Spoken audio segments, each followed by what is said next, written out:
So, hello and welcome back, guys, to the Improvement Season podcast. It is me, Pascal Flo, and on the other end, it is as always, Steve Ho, as so many people in the YouTube comment section actually rightly point out. So, I don't actually understand where it comes from. It must be the way I pronounce. I think maybe Americans pronounce hall differently. I think they might say something like how. They say how, don't they? But you wouldn't call a wall a wow. That's what I always say. Americans. the weird Americans. They just make up that. Oh God, the worst I saw was like, I just remember watching a program and someone was like, can't you speak American? And I was like, it's not American, is it? It's English. That's what you're speaking, English. Come on. There's the pride coming through.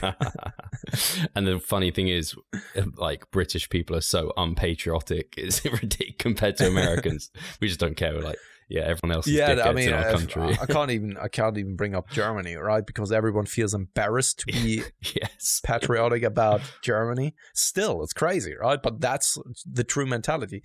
But the funny thing is, and the weird thing is, ever since the World Cup in 2006, I think it was, it started when it was in Germany. Was it in Germany? Yeah. When everyone was starting waving the flags and all that kind of stuff.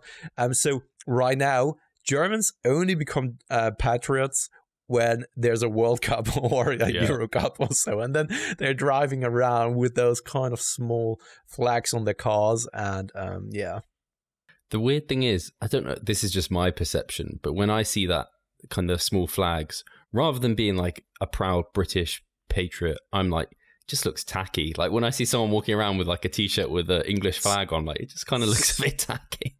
I don't know why. I always... For Americans, it's kind of also for me, from the outside, it's just a normal thing. And I don't know, there's something cool about it at the same time. Whereas when I see that during the World Cup or so, I just find it very embarrassing. Like even I just looking at it, I'm just like shivering because it's just like, oh, I feel sorry for you that you actually put that up on your car. The weird thing is also, I find myself using, and this must be even worse for you, I'd imagine. I don't know if it's really a bad thing, but I use like American phrases rather than English phrases like elevator or lift or those sort of things. I find myself like using the American word instead, or like candy. I've ended up using that instead of sweets or something. I mean, sometimes I have no idea, right? For me, it's sometimes just... I can't even tell the difference at times. Sometimes I'm aware of that, sometimes I'm not. And then, for example, with a suitcase, I know from back in the days when I was reading Harry Potter, for example, they always used the saying or the word trunk. Right. So I was just like, okay, that's something I'm using as well. So, but normally... Well, with most words, I don't even know the difference, to be honest. And I would never call it a trunk. I always would call it a suitcase. And I don't even know what Americans call it. Or there's like buggy and pushchair. I think we call it a buggy and they call it... Anyway, I get confused and lost between them, and I'm English, so I should know. But I see 2 American flags every single day because I live right by the American embassy. Yeah, that's true. But when I see them, I'm like, oh yeah, that's cool. Whereas... I don't know if I have the same with an English flag. Yeah. It's really wrong. Anyway, that isn't really where we were going with the podcast episode. No. Did we want to start with what we're talking about off air? What do you talk about? I don't know how it came up, but apparently more people are drinking now that we're in lockdown. Apparently that alcohol intake has gone up, which I was kind of surprised about. But then when I thought about it, I was like, oh, I kind of see why that's happened. But on a related note, you were going to talk about your embarrassing drunken I don't want to talk about it. No, I don't. I mean, I'm very transparent with many things, right? But there are a couple of things, just like a handful of things I can think of, that I rather keep to myself, or just, this is something I didn't even tell Katie.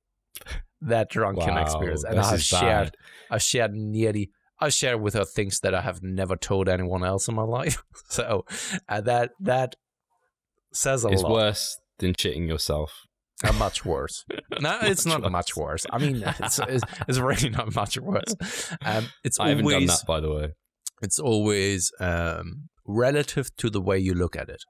Some people will say like, this is not a big deal. Some people will be like, holy shit, that's crazy, right? And to me, because I'm so undecisive about it, how I feel about it, I rather keep it to myself. The worst drunk, I don't even know if it's the worst drunken experience, because there have been a couple of ones back in the days, and some probably funny. You can't remember. It's definitely funny.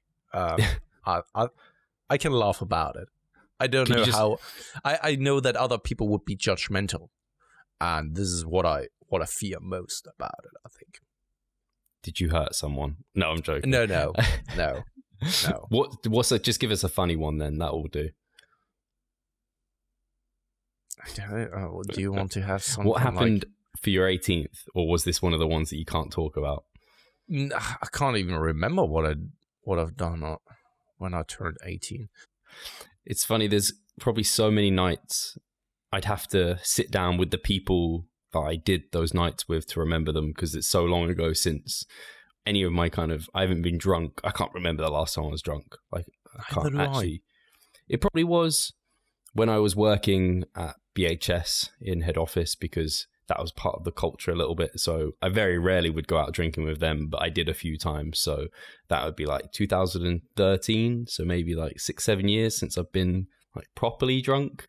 Ever since then. But it's like you, I can't even recall when the last time was that I was like truly drunk. Such a long time ago already. I tend to get very dancey. Oh yeah. I just love a dance and just go crazy and end up becoming that guy that's like sweating everywhere. Believe it or not, I get very talkative. Oh. Up to a certain extent, and then all of a sudden I'm just like, okay, paralytic. I need to go home now. Brilliant. Right, yeah. So on that note, we haven't been drinking this week. You're deloading this week, correct? Yeah, that's why I also don't really have too much to talk about in regards to training and nutrition, because really, if it already was boring before that, it was absolutely boring here now this week. Nothing really to report. So, I mean, let's rather talk about you, Steve. What have you been up to?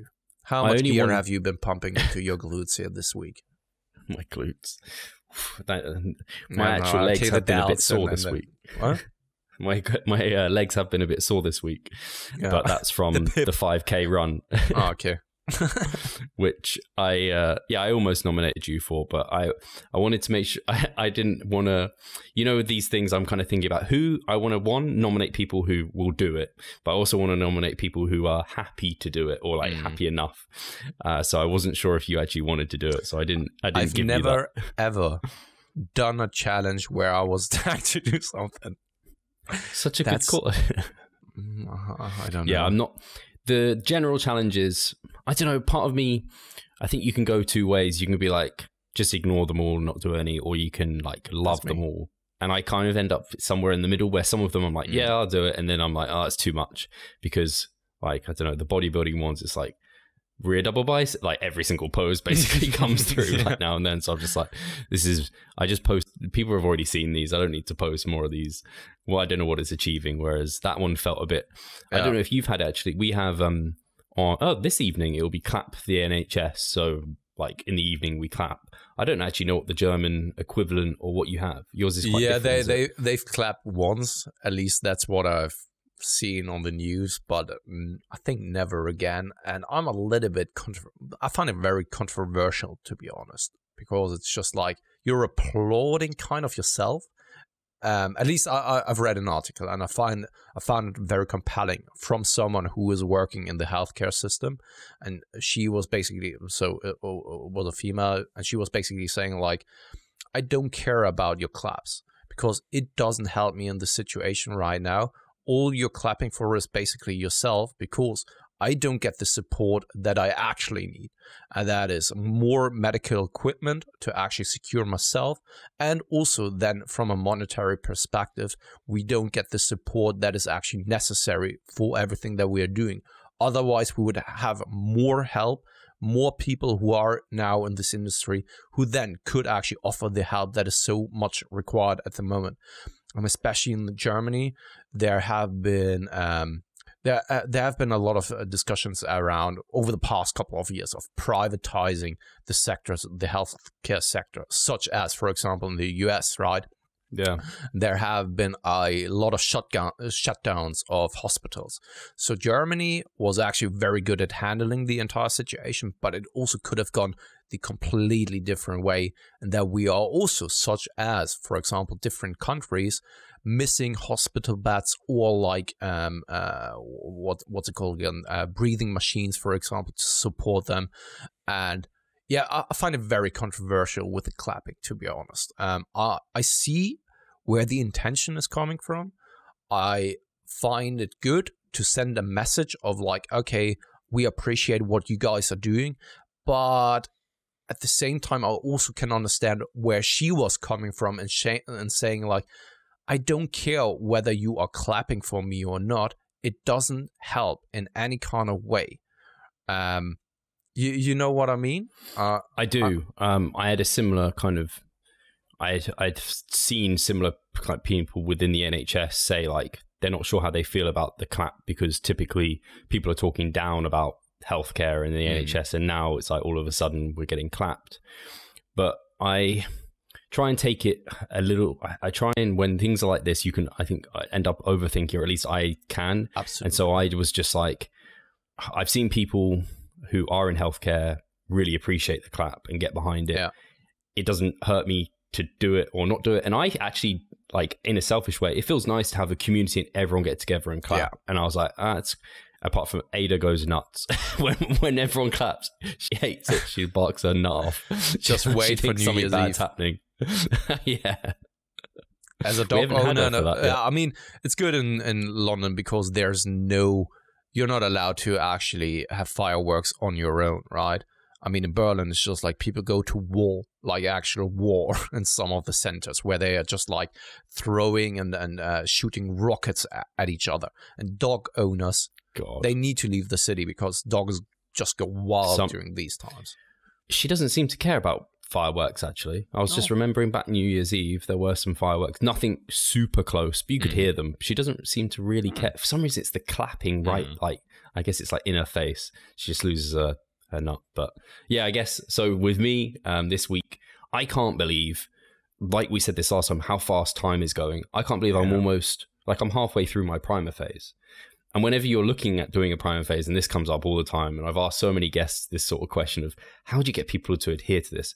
But once you've sold yourself on it, you do it, you realize how quick it goes. Just like a deload. Like for you're already Thursday, like your deload's ending in a few days. Yeah. It probably felt like forever at the start, and it's like, oh, it's actually already tomorrow done. I will have another rest day, and then it's back to the grind on Saturday again. Exactly. So I was like, actually, this primer phase is going to be done. Like I'm already over halfway. That's just actually feels ridiculous. Yeah. So I'm enjoying it. I mean, it is actually. It might be that I'm training from home that I'm enjoying it more because it's just like so quick. Like my upper body sessions take half an hour. My lower body sessions, they actually take quite a bit longer if I'm doing like squats and heavy squats. They're like, because I have to rest a fair amount of time between sets, but they take maybe 45 minutes. So like the time saving element is nice. It's nice, just refreshing, just kind of doing. It made me think a little bit. Whenever I do a primer phase, it makes me think about different things, but I can see the appeal to low volume failure training when I do a primer phase because it's heavy. It's like I take a lot of stuff close to failure and it's over and done with very quickly, and I feel exhausted. Now the muscles don't feel the way I think I want them to feel from hypertrophy style training when I do more volume, but I can see the appeal because it's kind of sometimes when you look at like a week like before deloading and you look how much you've got to get done, you're like, oh, I'd like just 2 sets. I don't really want to do 5, but like the way we program, that's the way we think is best. But yeah, it's fine. It is what it is. I don't know if I even want to publicize this. I've invested in a little bit more of equipment because I got a bit nervous that this might last like another 2 months. There's been some reports of gyms being shut for another 2 months. And I was like, I reckon I can fit in a little bit more equipment in this room and this MirrorFit website. And Harry has this lat pull down. It has like a top cable, mid cable, low cable pulley. I was like, I can fit that in the corner just over there.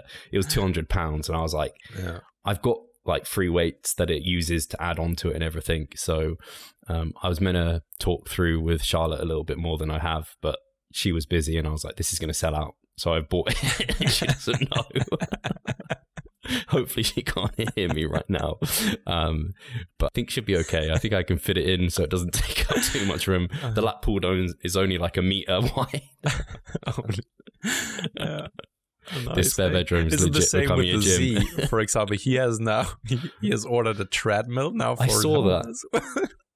And he already purchased like a squatting rack or like an entire power rack, and I was just like, how does Claudia feel about it? And he said like, yeah, she's all right with that one. So she trains though, right? A little bit, I think. Yeah, Charlotte won't use any of this stuff. I'm trying to encourage it. I was actually putting some so a couple of those online stores, they have kind of that notification when something's back in store.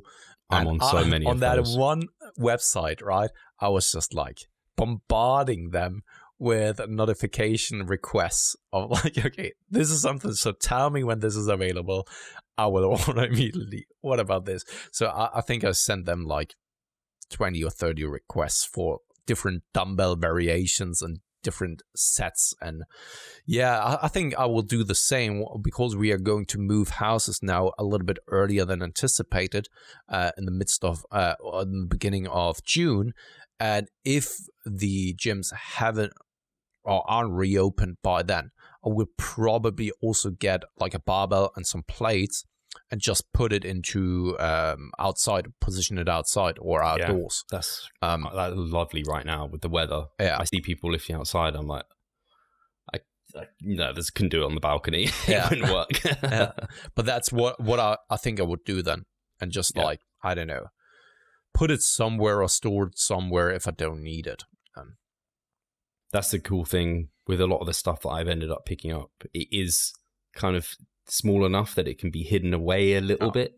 It's a pain in the ass every time you have to get it out and you have to position stuff. But I kind of viewed it as like we said before, where like maybe there's the opportunity now I can do a lot of my PM sessions from home. That will actually help me when I'm massing because I won't have to walk as much. My step count just gets ridiculous when I'm walking to and fro there, like even though it's 10 minutes, but that's an extra 20 minutes of walking every day, just like 2,000 steps that I can just wipe down, which should be nice. But yeah, I never thought I'd have what I have in the flat at the moment, let alone like, who have I seen? It was JP, Jordan Peters. He has like a garage and he's just got like fucking like 5 different. He has basically a gym in his garage now. Yeah, like a proper legit. A couple of machines. Like I don't even know if he got a hack squat machine or so, but there are a couple of machines in there now, which is so fun. I ordered this because I was thinking there's going to be people on that, because every website has that notification thing, and I was just like, I can't leave it too long. I just need to get it, and I do not regret having purchased a little bit ahead of time the rest of my kit, because I'm just so glad I had bought that early, and I would regret it if I hadn't already got it. So I was just like, £200 for a lat pull down actually is ridiculously cheap. Yeah, I should have gotten some dumbbells when everything started. But it's all good in hindsight, isn't it? Yeah, absolutely. We didn't think it would be this. This is madness, like really. But and it's like you said, I could have easily used those dumbbells for then PM session training, for example. It's never wasted because it's actually quite cheap to get those, relatively cheap to get those things, and they will last you a lifetime if you take care of them properly. Yeah. Hey, Pascal here. I just quickly wanted to remind you of our online coaching service. At Revive Stronger, we put a huge emphasis on the personal aspect of our coaching. And if you want to take your physique and knowledge to the next level, hit the link in the description below. Yeah, the Bowflex ones, they look great, but they're so expensive. Yeah, but I would definitely get like normal adjustable dumbbells such as yours. Because yeah, exactly. Because everything else is just like those Bowflex or what else is there, right? All these kind of adjustables. Like 900 quid for 32.5 pair of dumbbells. It's just like, what the fuck? For 900 quid, I could get an entire, basically, home gym setup. Yeah, I think that's close to what I've ended up. Like, everything I've got here is basically, I think, comes to about $1,000. And just for the convenience and storage space, it's nothing I would do then. I would rather get like those spin lock dumbbells for, what is it? These were 100. Yeah, exactly, 100, or maybe for appropriate weights, or like 150 max, right? And then you have like dumbbells up to 40 kilograms or so, and that should be enough for now. You just have to settle with the fact that you have to do this spinny. Yeah, it's annoying. I'm already doing it because I borrowed the ones from my neighbor. Yes. But they only go up to 20 kilograms at the moment, but it's already annoying. But I mean, it gets the job done. And yeah. I catch myself sometimes, though, to not change the weights and use either too heavy loads or too light loads because I can't be bothered to change it. For example, for doing something like dumbbell lateral raises, and then if the next movement is something like dumbbell curls, I'm just like, should I really now put more weight on it? No, I'm just going for the same weight. I can appreciate that. Yeah. Cool. I don't think there's anything else. No. There's nothing particularly interesting going on at the moment, is there? So that's unfortunate. Well, we just have... I'm excited. There's some cool podcasts coming out. But, yeah. We'll have to... You guys will have to wait and see those. I can't think of anything. That's what our lives are right now. I guess the same for the listeners. It's working from home, going out for groceries and walks, and spending our time thinking or buying or trying to buy gym equipment. Yeah. I mean, I've done a vlog on it. Boring is good. And I think that everyone who can embrace the mundane things and the boring stuff will strive when things are just like the way you would love to, or when things are changing up maybe. So there's a saying in the financial world as well. In the business, who will survive in the bad times will flourish in the good times. And that is basically the same thing here, right? If you can embrace and see the positive things in these kind of things and situations, and you can push through it, you will probably progress very nicely when things are the way you would love to. Yeah.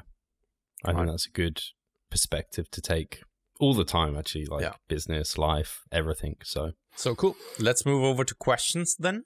As always, as you can guess, it's Andrew Potterchak, the supporter. Happy birthday, by the way. Doesn't he have birthday here today? Is it today? At the time of the recording. I'm terrible with birthdays. I think he has a birthday here today. It's a Thursday, by the way. So, Andrew, if it was your birthday, if it is your birthday, rather, then happy birthday to our dearest supporter, the Andrew Potterchak. Thoughts on Intra subs like carbs and EAAs? Do they boost recovery? Do they give you more energy? Or do they maybe detract from gain? Maybe taking blood to digest and away from muscle? Elaborate and explain your knowledge. Do that now.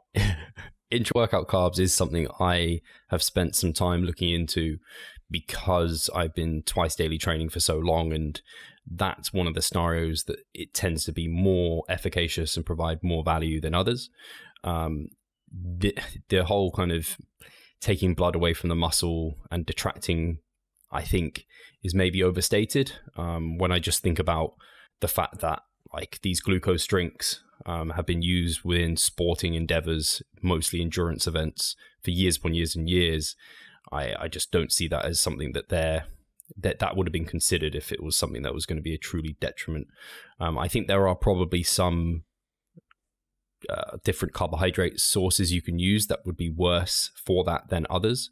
I think it's been discussed that maybe like a dextrose versus a highly balanced cyclic dextrin can be slightly more doing that, but the amount of quantity that I think a bodybuilder probably wants to be using, because we're not using or burning through exorbitant amounts of glycogen during a session. I don't think we would be using an amount that's going to cause like that much gastric distress. And then if it does, you kind of can be an individual about it, and you can realize and maybe try a different source of carbohydrate. But the main things, or the scenarios of which I think is beneficial, is basically when you're in a low glycogen state or a glycogen depleted state, or you need to replenish glycogen very quickly. They're all kind of the same sort of scenario. So that might be someone who is dieting on very low carbohydrates, and so they want to utilize an intra workout because within the session they're already fairly glycogen depleted. Maybe they maybe haven't had a pre-workout meal that soon to their training, maybe it was a bit further away, and they just want to top off glycogen stores, keep blood sugar levels a bit higher, and that's going to lead to slightly improved training performance. And then someone else in that low glycogen state might be someone who has like a really high volume session. These are generally like CrossFitters, probably for the most part, but maybe a bodybuilder who's like doing a full body session, or maybe a leg day, or maybe it's the week before deloading and volume gets really high, and you just want to kind of secure yourself and make sure training performance is as high as it possibly could be. You could utilize an intra workout in that scenario. And then if you are training twice daily, so maybe you're doing your kind of big compound pulling, rowing movements in the morning and then training biceps later, it might be a good idea to replenish glycogen as quick as possible to make sure that when you come to train biceps later, they're as replenished as they possibly could be. Those are the scenarios I see it beneficial. And then I'm generally just recommending kind of carbohydrate sources that digest very easily for you, very quickly, so a higher glycemic index. This could be anything from like glucose to dextrose, but I'm generally recommending dextrose. That works very well for people. I have used and do use highly branched cyclic dextrin. I initially used it because it was flavored, and so I preferred it. And then it's just become a standard of I always just use it.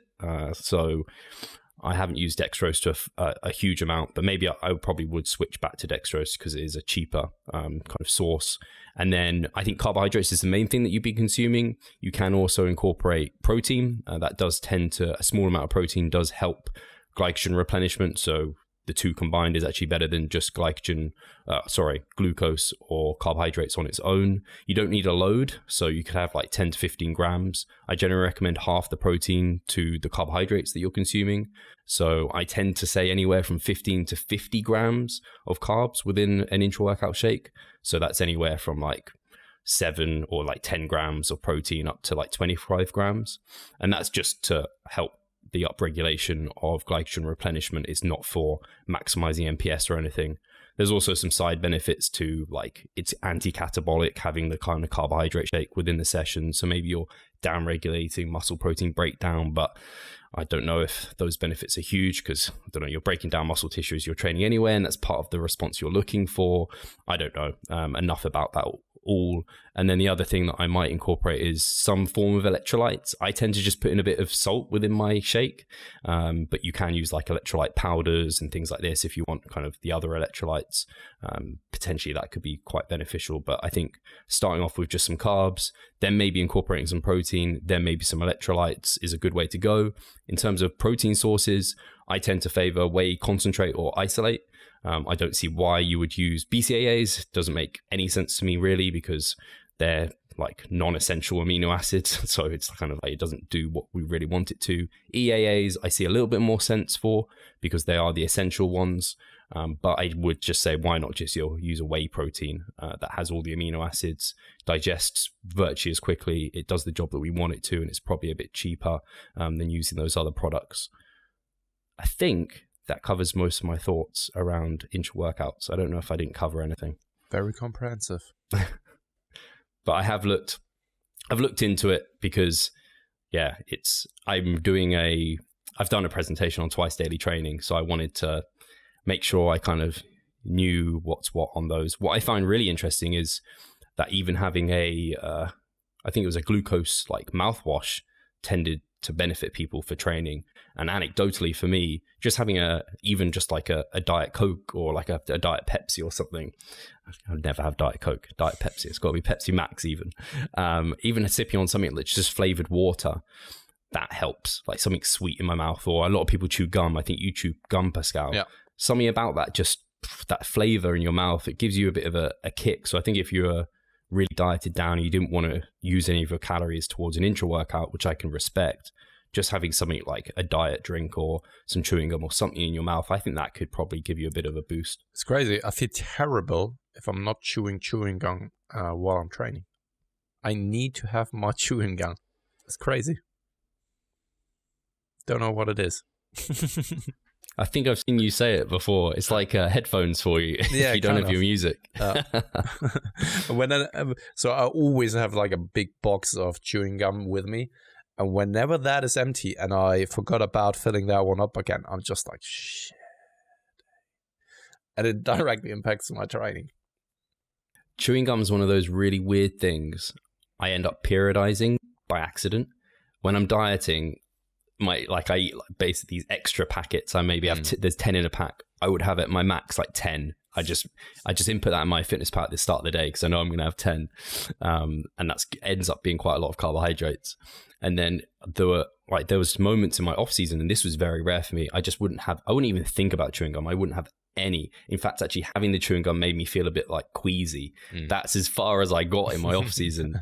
It's crazy actually. And I've had clients they've had a bad relationship with chewing gum where they've chewed, like they get through packets upon packet. And I think there is a bit of I had it as well. When I worked in an office, I was chewing like nearly throughout the entire day, chewing on. Which is crazy. Was that related to like trying to prevent yourself eating? No, I don't think so. Okay. I think it became a habit at some point, and just like the sensation of like having a fresh breath and just like, I don't know. Do you know what I mean when it's just like refreshing sensation when you have just like a refreshing mouth? I don't know what it is. Maybe. But you know what I mean? Maybe.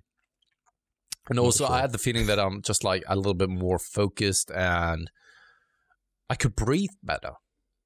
Maybe it's due to you used to always use, do you still use Airways? Yeah.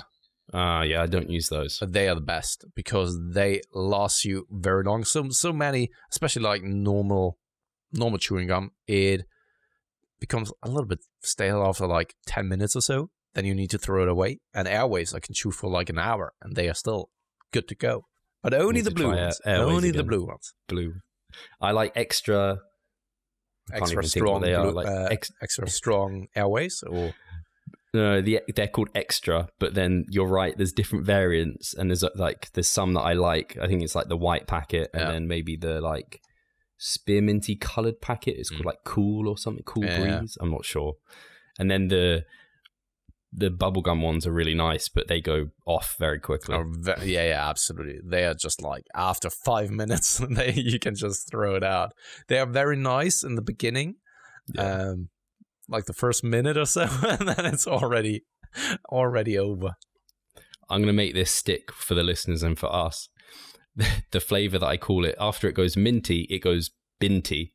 What's that supposed to mean? I don't. When I was one of my like best friends when I was at school, he would call it like it's gone binty. I don't know why he would call it binty. Okay. I don't know if it's associating like bin it or like, I don't know. Yeah. So ever since then, I've just called it, it's like it's gone binty. Yeah. Like Charlotte will be chewing it for like 2 hours and I'm like, isn't it gone binty yet? She's like, what? Yeah, I mean, this is only happening to me with the original, the blue Airways. And I love them since like years already. I should be sponsored by Airways by now because I spent so much money over the years now on Airways. The best. They are the best. Awesome. Cool. So let's go to the next question, and that is from, try to pronounce that name correctly, Supajit Ghosh, I would say. If we eat all of our protein requirements in one meal, will it provide the same results like 6 meals a day? What about protein refractory phase in that circumstance?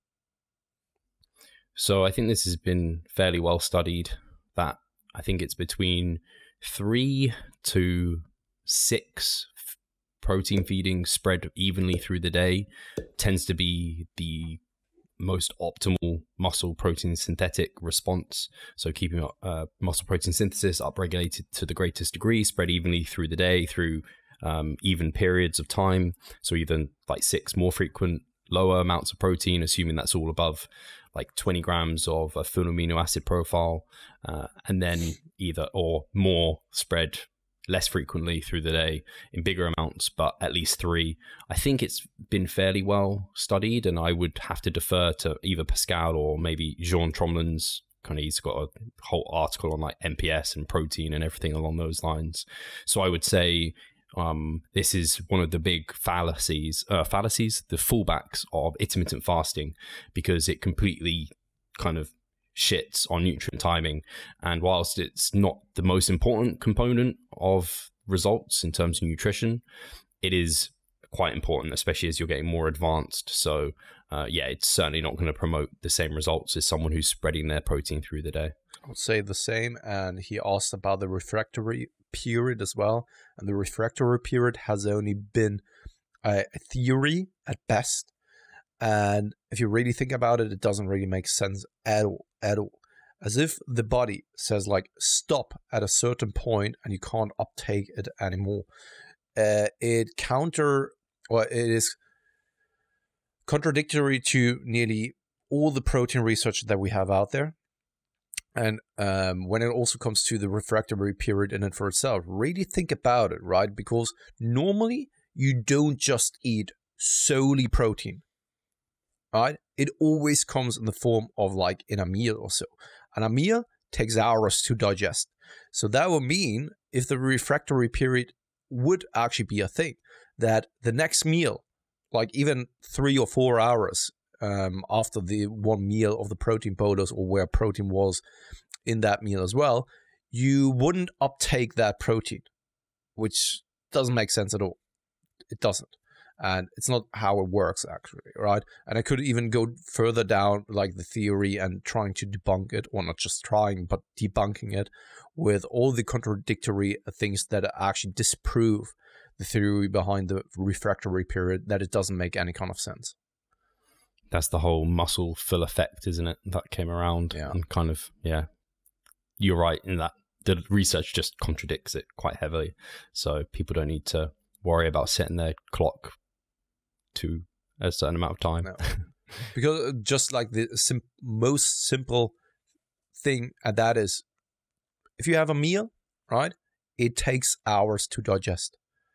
Just that alone disproves kind of the refractory period, because until it hasn't fully been digested, that would mean that every single protein that is then consumed afterwards would not be uptaken, or would just be like for nothing, which isn't the case, right? So this is the whole, and people going, you can only digest 30 grams of protein in one sitting. Yeah, and it's like, that's not, I mean, it's not a bad practical application to not necessarily eat way amounts of protein in one sitting, but it's not true.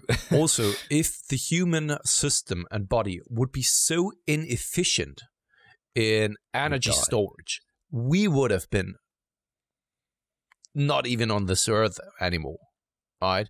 The human system is very good at making sure of using as much of those minerals, vitamins, and also energy substrates that you put into your system. We can't cheat it, right? And also when it comes to those theories and trying to, and I was guilty of this myself, in trying to actually find something where there is a loophole. So, for example, de novo lipogenesis in regards to carbohydrate overfeeding or so. I was so much trying to find research, like I was trying to find confirmation bias for the things that I was hoping for, because there was a time where I was overeating on carbohydrates, right? And I was really trying to find something that disproves that an excess of carbohydrates will be stored as fat, right? And something like de novo lipogenesis, yes, it is a rare thing to occur. However, once you just overfeed, and even if then the fat that the dietary fat that you're taking in is super, super low, the body will make use of those additional energy substrates that you're taking in. Otherwise, we wouldn't have survived for that long. The body is extremely good at making use of energy. And if the refractory period would be a thing of the most important macronutrient there is for us, and that is protein, then holy shit, I don't think that we would be here now. Very well said. So Roman Garm says, how do you structure your chest training? I.e. exercises, exercise order, frequency, volume. So I don't know how much benefit he would get from us answering that specifically to our own training, just because, and we spoke about it off air, about how like coaching is so individual and you're not kind of just what works for me isn't going to work for you. We've discussed multiple times actually our programming and differences in a specific like chest and back. We are quite different in that regard. And actually, no, maybe we're maybe not as different as I thought we were when I looked at your programming. But when we'd spoken about it, it sounded like we have some kind of unique differences. So take your arms, for example, Steve. Your arms respond very well to nearly all the work that you're doing, right? Also the chest, because you don't have to do a lot of chest, and that's why it's a strong kind of body part of yours, right? That it pops out. Whereas I don't have the greatest biceps, don't have the greatest chest, and I would probably need to do much more work on those body parts.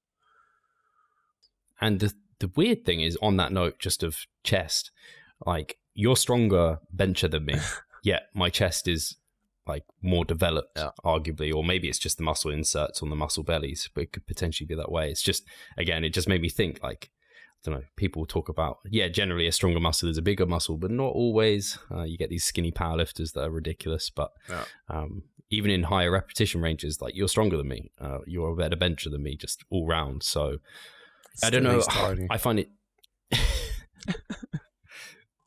I don't know how to answer this question in a beneficial way. Should have stayed a powerlifter. But would you go back to powerlifting? That's a question. I don't think that I would. No. I'm not. I'm sorry to say that for any powerlifter in Germany who's listening right now, but I never liked the powerlifting scene in Germany. Sorry. Very sorry. Hi guys, Steve here. Just wanted to take a moment of your time to remind you of the Revive Stronger member site. Inside you'll find a thriving forum, a growing exercise library, presentations, research reviews, and courses.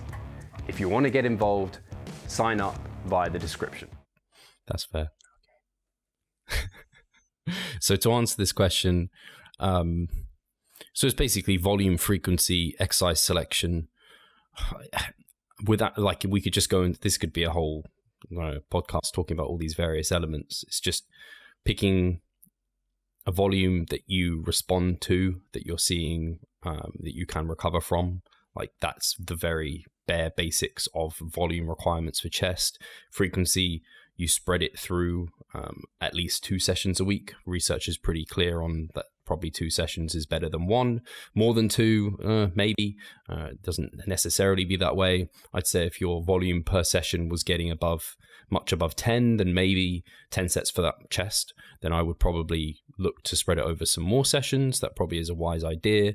And then in terms of exercise selection, make a majority of your work coming from compound lifts, then chuck in some isolation lifts in there. So I would certainly have some kind of flat incline pressing. Variance can vary, and then I would have some flying movements in there as well, and that's like the bare bones basics of things. I don't think you need to know more about my training. I think you need to use kind of what I've said there and then apply it and see how you respond to your training. On the same note, he's also asking, should I rather do the same perfect fly movement twice a week or add a different fly for the sake of variation? Interesting. So I don't know what a perfect fly is, but I think anywhere from like for chest, maybe at a minimum 2 up to like maybe 6 at most. That'd be quite a lot. But I generally move between 2 to 4 movements for a muscle group. I think you're okay. So I wouldn't just throw in an extra variant for the sake of it. If it makes sense to use the same variant twice a week, you could do that. I think what he means is probably perfect for his build and his for his perception, maybe, that he has the feeling like, okay, this movement works fantastically for me. Is it good to actually have that one twice in, or should I rather have that perfect exercise or that one that works so well for me, and then try to find an exercise, because variation is actually more stimulating than having 2 times the same movement, even though that it's working so great for you. What do you think about that? Yeah. I can see arguments for both sides. I can see the argument of using the movement that works best for you more. But I can also see the argument of being like, maybe having some variation in there allows for better fatigue management, potentially. Maybe you're hitting fibers in a slightly different way. Like, I don't know, like people might be perfect built for squats, but they're still probably going to miss out if they don't have a leg extension in there, or maybe a leg press as well. So I think some variation, including that perfect movement alongside some other movements, is a good idea. As long as you're not like only doing that perfect movement, I don't think you need to include like a load of other variants, but I think it's good to have some. So I think he could do either. Yeah, that's what I'm thinking as well, because the thing is that I can see a point, same as you, for both scenarios. We always have to take into consideration the pros and the cons of doing these kind of doing, for example, twice or 2 times the same movement, or having a variation there. There are some pros and cons to both approaches. For example, when it comes to doing the perfect movement, you're always going through the same range of motion, always through the same movement pattern on a more frequent basis. So it could also lead to more of a wear and tear in these kind of, with the connective tissues that are then also putting on a strain while doing those exercises. But at the same time, though, there's nothing special about a certain exercise. There's nothing magical about a certain exercise. The exercise is only a means to an end. So if a specific movement causes or gives you in return a significant stimulus, then that is of course great. And if you can induce that in a safely manner while still reaping most of the rewards, then yeah, I don't see anything wrong in actually adding that exercise. I mean, especially when we're considering the level of specificity some powerlifters do. When they are benching like 4 times per week, squatting 3 times, maybe deadlifting 2 times per week, right? It's still giving them a huge stimulus. They always then have a little bit of a variation in there as well, most of the time. But when you take a look at something like, for example, I don't know, Shaiko, it's not uncommon that the competition bench press is being practiced quite often there as well, especially throughout the different phases of then going into a competition. So yeah, you can make the argument for both scenarios. However, if you can't find an exercise that is a great substitution, so let's just say that you're doing a back exercise and only that one variation with that one handle makes you feel your back as nothing else, I don't see anything wrong in doing so, because that will probably also eventually help you building a better mind-muscle connection, and then over the long term helping you recruiting more motor units, and then maybe at some point you are so good at then having that connection to your muscles that you then can introduce a different exercise and can make it work with every single exercise.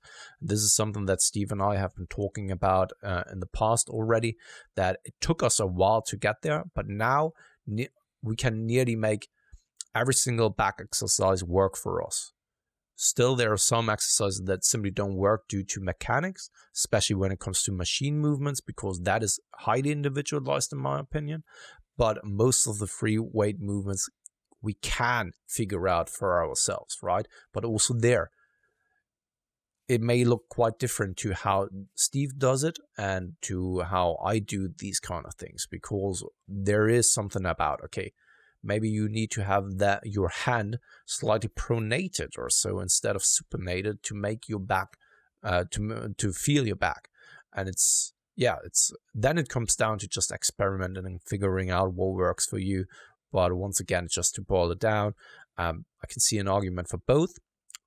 see what works for you. Maybe you can find a substitution that works nearly as great as the perfect exercise. And if not, then try to stick with 2 times per week, maybe. See whether this works great. And then you will automatically make adjustments once things are getting stale. Right? Because you wouldn't just like continue because just for the sake of keeping it in, but you're not progressing or so. That would be then foolish, in my opinion. Cool. Yeah. Well said. Cool. Yeah. So Holger Dunsky, my man, the perfect start after Corona. At the moment, home gym overall 20 plus reps. Oh, my screen is frozen for a moment. I'm here. Yeah. So this is interesting because I've been doing these posts on Instagram where I'm using one of the shots we got from our Bristol trip, where I'm doing this like thinking face or something along those lines. And I'm doing like I don't know what I'm calling it, like a thought process or something. I'm doing them every now and then. And one of them I made, and I never posted it because I was like, I don't want to feel like I'm trying to sell here. So I'll just do it here instead. I was just thinking that a lot of people will probably benefit from doing a primer phase after this period of time, just because if you are doing high repetition work, lots of volume, lots of kind of maybe work that is more so biasing slow twitch muscle fiber types, potentially it does seem that could be a potentiality. And you're doing tons of volume, you probably are building up quite a lot of kind of adaptive resistance. You're having to do more and more volume. And so when you come into the gym, you may find that you're just in a position where nothing is as sensitive as it once was. Getting a pump becomes more difficult. My muscle connection's worse. You're feeling kind of exhausted from everything you're doing. And so it might be a nice time to wipe the slate clean, do a low volume phase, reacquaint yourself with the weights, reacquaint yourself with heavier loading that might bias the faster twitch muscle fibers, which are more hypertrophic.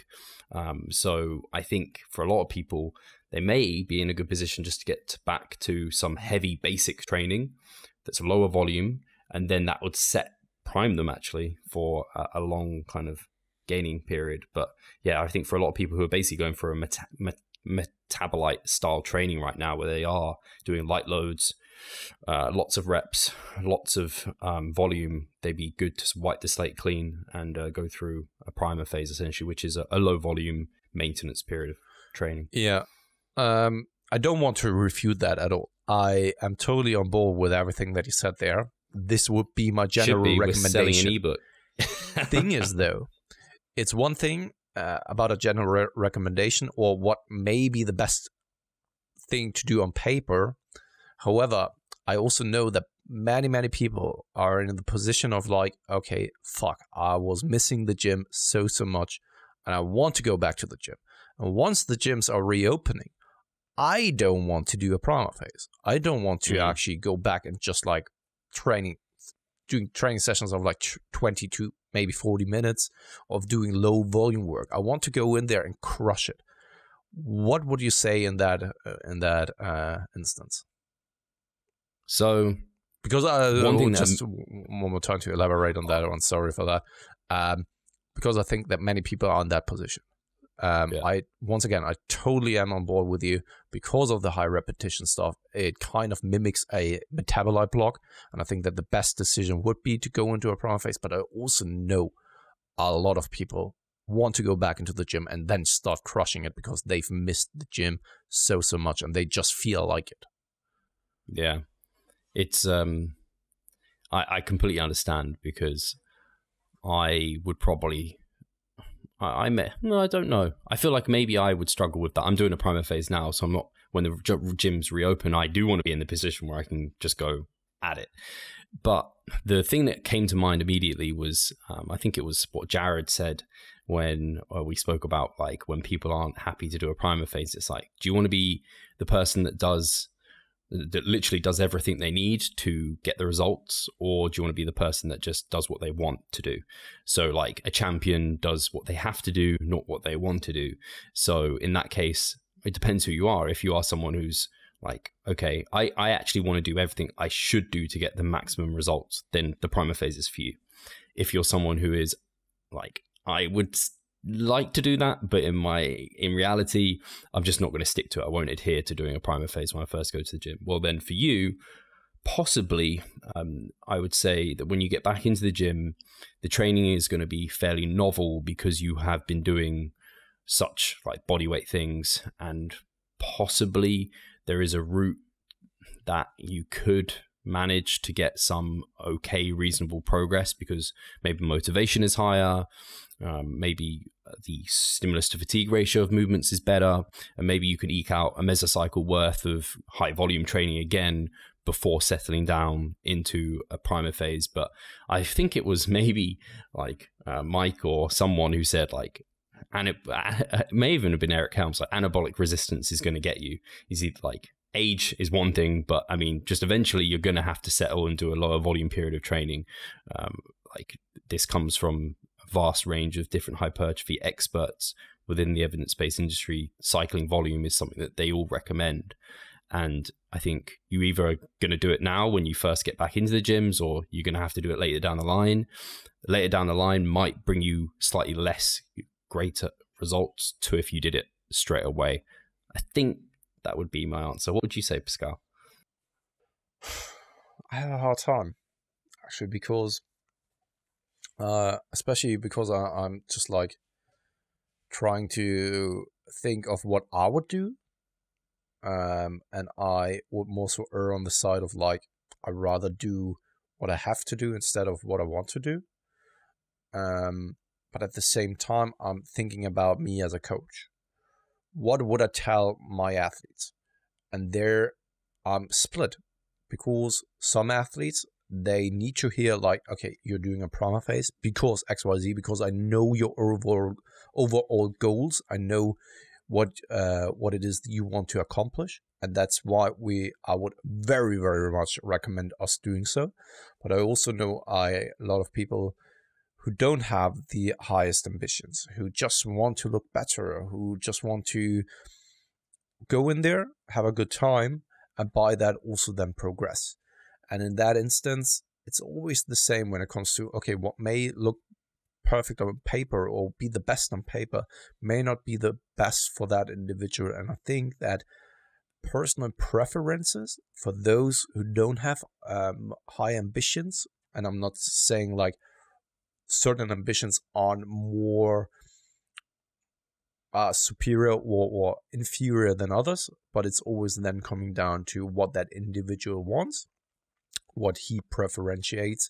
And in that instance, I would say like, okay, when your ambitions are just to feel good, be healthy, look better, right, then maybe just go in there and have a good time with a proper structure and proper approach still, right? I would never just say like wing it, because that would probably lead to you spinning the wheels. But at the same time, you probably then don't have to be as meticulous and think about these kind of things as much as those who want to actually kind of push it to the next level, and maybe also who are willing to put in the work and effort that only gives you maybe 5% in return, but requires you to do 20% more of the work. I think that's a really good answer, because I was thinking as you were saying it, I was like, it makes me really uncomfortable to move away from what people like, to not make people do what I know they should do and allow them to do what they want to do. And because in my head, like the scientific mind is like, does not compute.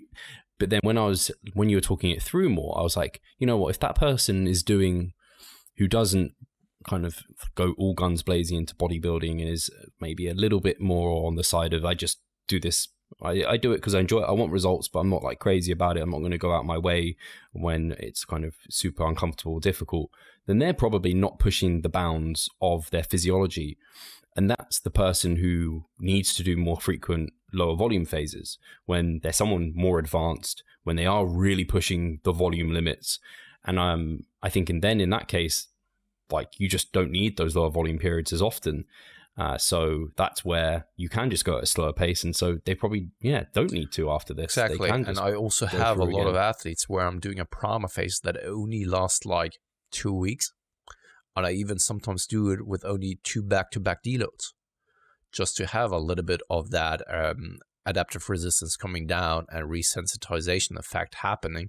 Still better than nothing, right? But it's also not going through an entire primer phase with those individuals who may not benefit from it as much as those who really push through it, who also need that very structured macro cycle that may be laid out for 25 or 30 weeks, but more so someone, who just wants to have a great time there. And something we even said in the primer phase ebook is it's not absolutely mandatory. Not everyone has to do it. And I think that this is exactly what you just described there, especially for those individuals who may not push themselves as crazy hard as other people do. Maybe it's not absolutely necessary. Maybe it's absolutely all right just to take another deload, maybe like 2 weeks of a deload has a proper resensitization effect. If you really take it light already, right, if you just do the bare minimum, that could already benefit you then for a longer period of time, and may then help in that situation and maybe get the best of both worlds to some extent. This may be another chapter for the ebook, like modifications for the primer phase, because the way I'm viewing it is, because I do similar, where I might have 1 or 2 weeks. It will be a mass cycle. The first 2 weeks will be like primer, and then the next 4 weeks will be like hypertrophy. So essentially, I'm like, they have their microcycle there, and I'm just like, you're not doing flies, leg extensions, like all these. I'm getting rid of volume in the first 2 weeks, and then they come in the next week, and then that's where it's like they're at MEV now, and that's in cases where I'm like, you don't need a full primer phase, but you could do with a little bit of one, and it kind of to me is very much like a mini cut is to a longer cut. You could have like weeks of primer compared to like a whole primer phase. There's definitely scenarios in which I can see that where you might not quite need a whole block, which I think probably is someone like us would probably need a whole block like every year, but through the year you might just have a couple of weeks where you do it, or you might have an active recovery like holiday or something, or a back-to-back deload. That could definitely be that's the stuff I love. Like people feel like the structure of periodization, I think a lot of people get uncomfortable with it because it's like it seems like set rules, but oftentimes you can modify it like with the mini cuts, with like week-long primer phase or those sort of things, and it can be quite malleable. It's just understanding what we're trying to achieve. Yeah, and once again, this is we've been talking about coaching so often, right? And also how we do things, and we even brought it up right before we went on air that I said the term individualization has been butchered so much because it has become the word like everyone was talking about and promoting themselves and doing individualization and giving out individualized training protocols, and no one actually did it, or the majority actually didn't, right? And that's why I'm always like a little bit hesitant in using the word individualization, which is unfortunate because this is exactly what it is though. But in that instance, when it comes to coaching isn't just using or running things as you laid it out to be. You need to be flexible. You need to communicate with the person. You need to also respect and listen to what they have to say. And that is the biggest thing about a coach. You have to listen, and actually not just listen and hear the words. You have to understand what that means, right? You have to understand what the client actually tells you, right? And sometimes he simply wants to go hard. Yes, you can. You are also then the one who tries to educate them and share your knowledge and share your experience. But you should never dictate and never be like, no, this is what we have to do because the textbook says it. I know that it's the primer phase is not a textbook or so, but you get the idea. You as a coach, you should guide the way, or you should actually lead the way, but you should never be like, you have to follow me. You absolutely have to follow me. If you, along the way, figure out a different route that works, hey, cool. Then let's turn around and let's go down that road, right? And give it a try and see where it takes us. So sometimes, I've done things with athletes such as even keto, where I'm just like, I'm really not convinced that this is the best thing. But hey, if you really want to try it, then I'm more than happy to give it a try. Can't believe that. That's terrible. Yeah, I know. Keto. I was just kidding about the keto. Thank God. Jeez. No. That was close. So, no, I completely agree. I think that was incredibly well said, because it's something very close to me, because I think even some clients don't understand that's how it's meant to be, and they want to be dictated, or they feel like they can't express themselves. And we try and establish that from the get-go. It's like, this is teamwork, this is a relationship. I want you to be able to talk honestly and openly to me, because that will allow us to get the best results. Because I don't know if you've ever had, unfortunately, I've had some clients who aren't, I don't know, feeling able to communicate to me, or they just aren't communicating to me. Something was lost. And this probably happened more so when I was doing some email correspondence and not doing video check-ins. Things were lost, and then they didn't really understand. They didn't feel like they were getting what they wanted, and they wouldn't stick to the program. And that's, everything breaks down when adherence breaks down, and when you're trying to change something, you don't know if they're doing it or not. So yeah, that's why I love our coaching model. Yeah, being able to, and I mean, I had it even with athletes who dropped out and accused me of not caring for them. This is just like human interaction. You can't get along with everyone, unfortunately. Even if you're trying, it is always, so communication is always built on like a subjective perception of what it is that the receiver actually gets, the message the receiver gets, and also the message that you as a sender actually communicates, right? And this can easily be lost in translation and can be perceived due to several different factors. Even something like culture comes into play, right? That the communication just like totally falls apart, and then you simply can't build that rapport and that sort of relationship. But I think that at least it's very important to try your very best to do so. And then if it fails there, hopefully it's successful with the other 9 or 90% of the people that you are trying to do that with. But this is just typical human interaction. And I think that if you are a coach who's listening right now, or if you are a client and you had some experiences with coaches in the past, always first and foremost give them the benefit of a doubt, but also know that it's not always easy to communicate, because there will be differences and also hurdles along the way. And communication is not just like a bunch of words that has been sent over, but it's also dependent on the sender and the receiver. I don't know if you've ever heard of Friedrich Schulz von Thun, and he's basically, I think, a linguist here in Germany who has built like a construct of like communication. There are other ones out there as well, the theory of communication. And if you just go into that, just read a little bit about what communication truly is and what it means, it also makes you better in understanding what other people are trying to actually explain to you, or what you are perceiving, and how you then can communicate to other people as well. But yeah, going down a different road here right now.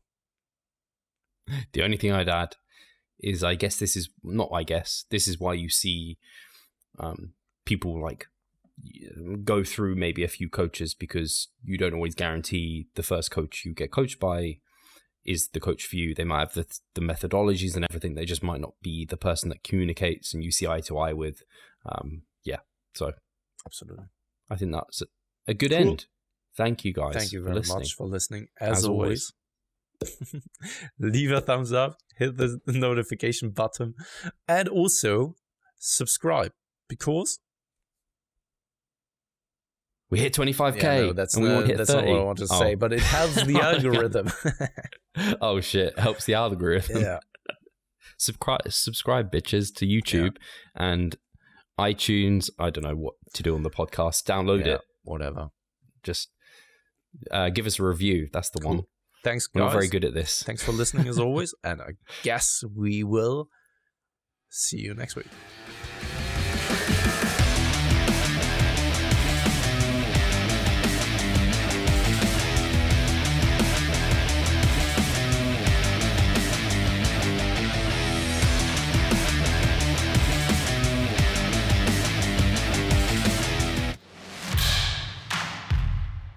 So I'm Steve Hall, founder of Revive Stronger and a coach of Revive Stronger. My name is Pascal Flor.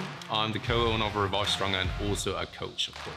Revive Stronger has probably been going solidly for 3 years, roughly about 3 years. Revive Stronger, to me, it is becoming kind of my child, my foster child. It's the gathering and getting together of like-minded people.